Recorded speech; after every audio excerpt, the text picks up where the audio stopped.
All right, guys. So just a quick, I guess, I won't say debunking of the myth that SEALs are the only ones that write books. They're not the only ones that write books. Now, they've written quite a few. And I'm talking about, okay, let's just go with SEAL Team 6. Um, yeah, they got plenty of books, obviously. No Hero, No Easy Day, The Operator. I think he wrote 2 books. Robert O'Neill wrote 2 books. Howard Wozniak wrote a couple books as well. SEAL Team 6. I am a SEAL Team 6 warrior. Howard Wozniak. Even McCraven. He's the commander. At one point, commander of SEAL Team 6 or something like that. Dick Marcinko, the creator of SEAL Team 6, wrote a book as well. So there's this weird myth out there that SEALs are the first ones to write books. Lots and lots of books. But it's not 100% true. Actually, The Mission Men and Me is a Pete Blaber book. Inside Delta Force, Eric Haney, I don't know if you guys remember that book. Delta Force, Charlie Beckwith, Dick Marcinko, they both did the same thing. They both did the same thing when their careers basically ended. Kill Bin Laden, Delta Force book, good read. A Warrior's Path, Rob Trevino, All Secure, Tom Satterley, Leadership in the Shadows, Kyle Lamb. Like I said, McChrystal wrote a book as well. And even when it comes to fiction, SEALs write books just as much as Jack Carr. I don't even think Jack Carr was even a SEAL Team 6 guy. I think he was vanilla regular SEAL. No, none of them are regular. They wrote books. Dalton Fury, he's an actual Delta Force guy. I think he passed away, rest in peace. But he wrote several fiction books. So to say that SEALs are the only people who run out and write books, it's not true. Now, I will guys give you one thing. SEALs, there's 21 other regular SEAL books. And when I mean regular, I mean like the vanilla side, like at least that I could find. Just other SEAL books like Marcus Luttrell and some of those other guys who have written books as well. So there's tons and tons of SEAL books. I get that. There's, a lot more SEAL books, but to say that the Delta Force guys don't write books, that's bullshit. Okay. The Rangers. Now I was looking up, Ranger books, and I can only find 2 personal books. I think actually he might have written the second one, but that might have been fiction. But I do know I read Reaper by Nicholas Irving.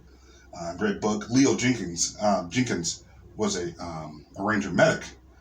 He wrote a book lest we forget. And those are only 2 personal Ranger, like my story, right?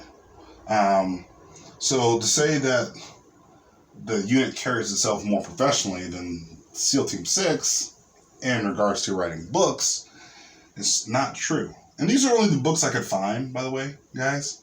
I'm sure there's other books out there that aren't labeled Delta Force, but are written by unit guys. And there's other SEAL books I'm sure I missed as well.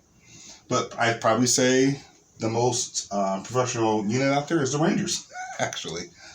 The Rangers are, and now there's some other Ranger books, but they're not. There's a Ranger handbook, and then there's like Point Du Hoc and a couple others, but they're not like, hey man, it's my story, like this guy, or this book.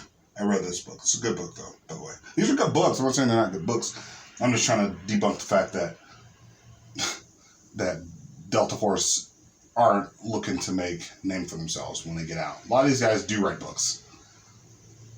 And they even have TV shows. SEAL Team, there's a Delta Force guy, a guy who served in the Ranger Battalion, and then went to the unit. He's actually in the TV show. And SEAL Team. I would never watch it. Then the unit. Remember the unit back in, the 2000s? The unit TV show? Right? So both units are very similar when it comes to like the whole social media. The unit I say that's probably most professional is the Rangers. Are you ever probably going to see like a RRC book? Probably not. Those guys are the quiet professionals. We want to say that, the quiet professionals are Delta Force. Well, As you can see here, there's plenty. And by the way, there's endless podcasts. You can go on, there's endless podcasts. Endless podcasts. It's like there's a Hendrix guy who also has a podcast as well. I forget the name of his podcast. I haven't listened to it in like a couple years, but he interviews SEAL Team 6 and Delta Force guys who talk about their stories. There's plenty of, you go on YouTube, right? And John Shrek McPhee has his own podcast, A Combat Story. There's plenty, and I'm not saying those guys are A Combat Story podcast is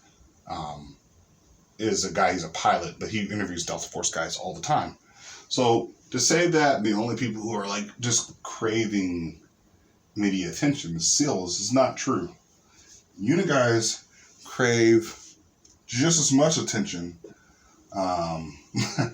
as these guys. In fact, the Kill Bin Laden story, that was on national television. Everybody was talking about it, you know, about how they tried to go into the, you know, the guy put the fake makeup on his face and the beard and everything like that. And it went on news, on actual television, and talked about the mission, the failed mission to mainly kill Bin Laden, right, in Afghanistan. I think that was 2001, right? And then you also have the story of, you know, the actual killing of Bin Laden, right? The actual killing of Bin Laden, you know, in 2 movies as well. But Black Hawk Down, you know, I think that's the most exposure you get of Rangers and Delta Force. But, I mean, there's plenty of, well, we have a huge, what do you call it, military worship culture in the United States of America, which isn't necessarily a bad thing, as long as you're a good person, right? But there are so many books, so many TV shows, so many podcasts out there. I have a playlist on my YouTube channel, just in my like saved videos. I have like, I don't know, 20 Delta Force videos. In fact, there's even a Delta Force actual combat video. Like these dudes, someone's got a camera and these guys are running in and doing some Delta Force. There's a lot of Delta Force actually. If you know where to look on YouTube, I'm not gonna tell you guys, but you know where to look on YouTube, you can find Delta Force footage. A lot of it. You can find a lot more Delta Force footage than just about any other unit, because everybody's so like the mystical part of that unit. But these guys go on podcasts all the time and tell their stories about when they were in the unit. You know, Delta Force, SEAL Teams, SEAL Team 6. I would say that, you know, there's oversaturation of both units because they're tier 1 units. And I didn't put SEAL Team 6 on here, but I should have. But SEAL and unit. So that's what I got for you guys today. So as you guys can kind of sort of see, that there is plenty to go around, plenty of blame to go around when people want to talk about, you know, it's just the SEALs that are the ones that are getting all the credit and no one else is getting any credit. As you can see, there's plenty. And these books are good, by the way. I'm not saying they're bad books, but I'm saying that there's oversaturation of both. Fiction, nonfiction, TV shows, social media. Go on Instagram and you can just type in Delta Force or CAG or whatever, and you will find thousands and thousands and thousands of pictures of Delta Force everywhere. Just as much as you find SEAL Team 6. So, or DevGru or whatever they call themselves now. So, that's all I got for you guys today.